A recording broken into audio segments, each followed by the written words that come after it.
When you're strumming your acoustic or electric guitar, there's a few little ideas I have about making your chords sound much better as far as strumming. First thing I would recommend is scan your body for excess tension. If you are white knuckling your fretting hand and crushing the chords, you could be bending the strings sharp, and it will sound out of tune if you're pressing too hard. So I think you need to press enough to get a clean sound, and then experiment with lightening up a little bit just to the edge of getting a buzzy sound, and that's probably the sweet spot as far as making your chords ring out. Here's another small but easy to fix thing. If you're going to play, say, like a C chord, and your fingers are all pushed that way towards the headstock, I always come around with a pencil with my students and say, hey, let's just scoot up this way. I pull them up towards the body of the guitar so each finger will kind of snug up to the fret. I call that just locking into that little corner. So in the fret, you could really press down any place, but the best tone I find is up close to the fret. This fret, not that fret. So just snug up to the fret. That's a habit you probably would benefit from. Just check yourself out.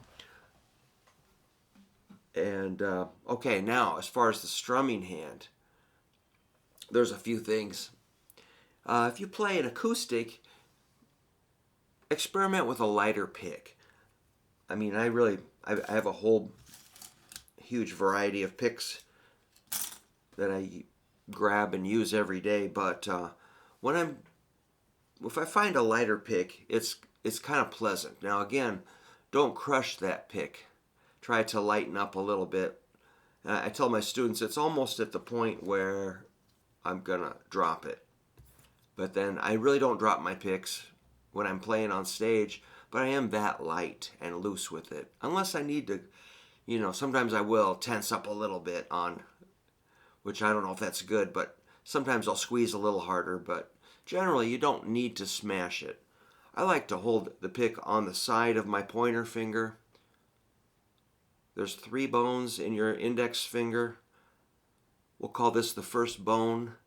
Put the pick on your first bone, not your second bone. Sometimes students will creep it up on the second and third bone. Keep it on the first bone, and I like it on the side of my finger, not this front part. Like, not that, more like on the side. And I try to open up a kind of a circle here and let these fingers be loose, and then forget about it. You should be good. So when you strum, this is funny, sometimes students will kind of make an arc where they swing out, or they'll flip their wrist. I don't think the wrist or the forearm needs to flip at all. It shouldn't. As far as I know, we're just going to be pretty straight here. And again, keep it kind of loose. I don't think it's really the wrist moving so much as the elbow. As far as just normal strumming. Here's another simple thing. Say you're hitting a G chord. Often my beginning students will play maybe, 4 strings, 3, 5, and it's not with even pressure. I think generally we're going to want to hit all 6 on a G chord with even pressure. So you get this nice all the way across. So notice I'm not, or, sort of pivoting. So try to get even pressure on all strings that you want to play.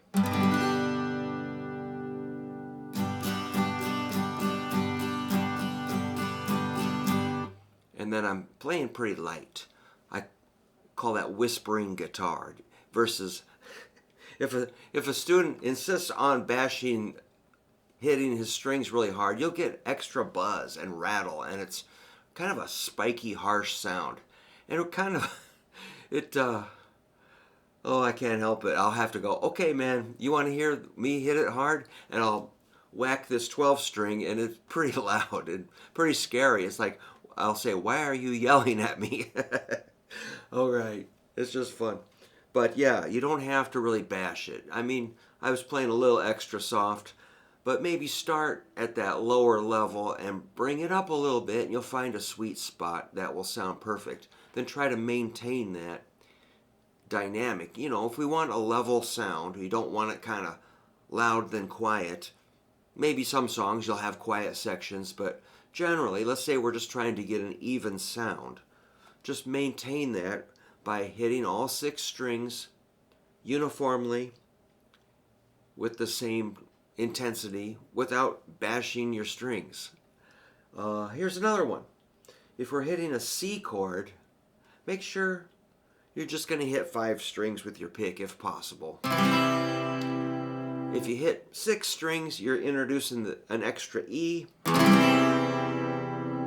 which isn't the worst thing possible, but remember you do have an E here and one here.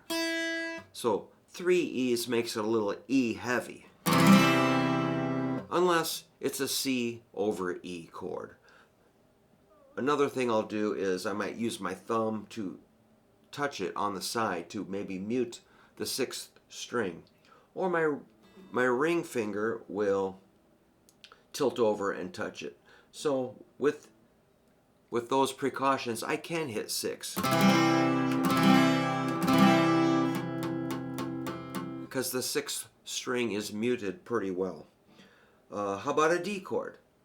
On a D chord, you really want to focus on getting 4 strings. If you hit 5, that would be a D over A. A is part of a D chord. That doesn't hurt anything too badly. But if you add the 6th string on a D chord, that E is a little distracting, a little thunderous. It's not in the chord formula. So again, you might let your thumb mute that, or try not to hit that string. What other chords do we got to be careful of? Well, especially, how about this? Let's say you're going to do, here's an E. Check this out. I'm going to make an E flat by going 1 fret down. I'm going to hit, on this, I got to be careful to hit only 3 strings.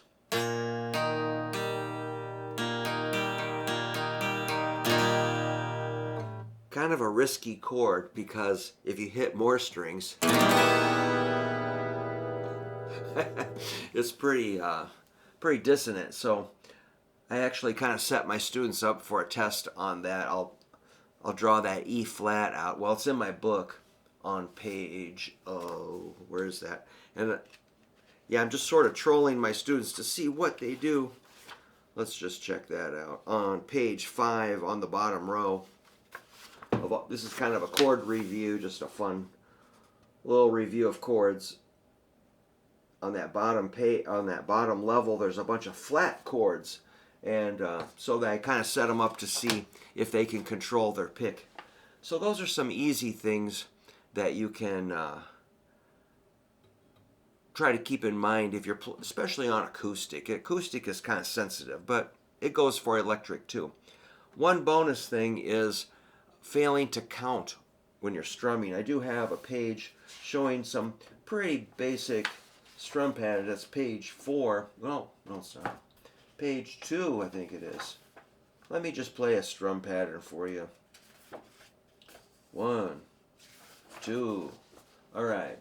Let's do example 5 on page 2, which is down, down, down, up, down, up. Yeah, let's do that. So getting your foot tapping and go.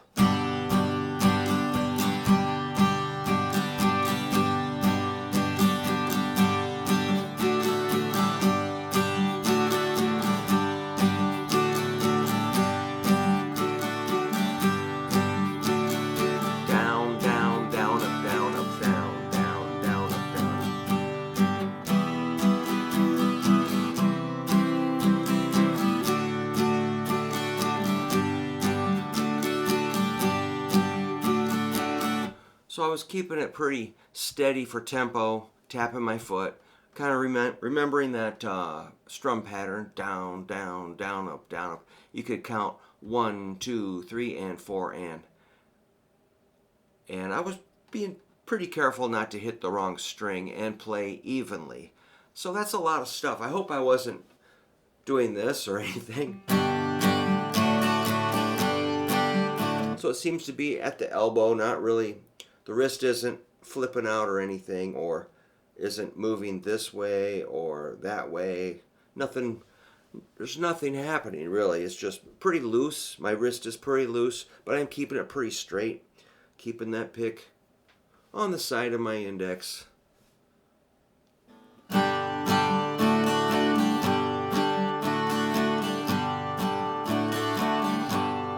I'm pretty relaxed, so that would probably, if I was recording that, it'd be probably close to acceptable.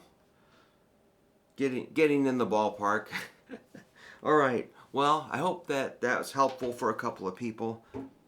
It might be a little bit obvious, but a lot of my students do some of those things. I would say they need to fix some of those things, so that's why I made the video.